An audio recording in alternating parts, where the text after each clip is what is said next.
те, що я можу судити по тому проміжку часу, коли ми там якимось чином спілкувались, він мені дуже імпонував як людина. От він Чим? дуже... Це дуже цікаво. Тобто, навіть, да.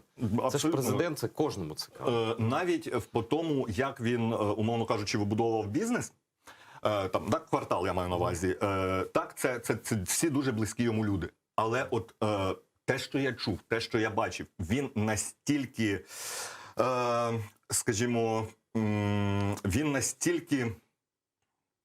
Тобто, от я впевнений, що ця людина там не на той момент, знову ж таки, оце коло оточення, якщо дійсно він до когось тепло ставиться, що він якимось чином може підставити, зрадити. Я навіть знаю одну таку історію, там, інсайт.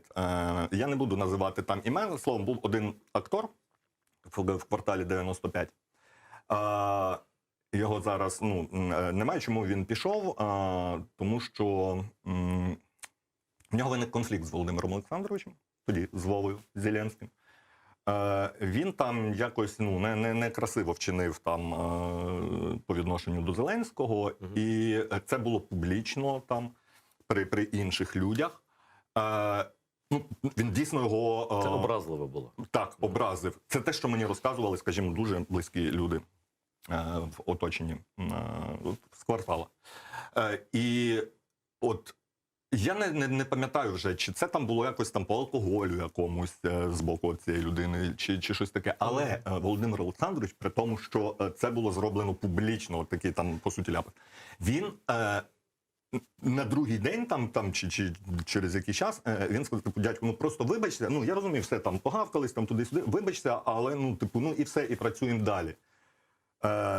Цей чувак, не зробив цього, і, відповідно, був, не знаю, звільнений, вигнаний, як це з кварталу. Але от я до того, що, знаєш, що навіть от при такій от історії, уяви, тебе там публічно... То це не злопам'ятний такий, так? Так, тоді був. От я не знаю, тому кажу, він мені дуже імпонував, от по якомусь ставленню до людей там і так далі. І дійсно, це ж він, по суті, він створив квартал, так? Там багато людей.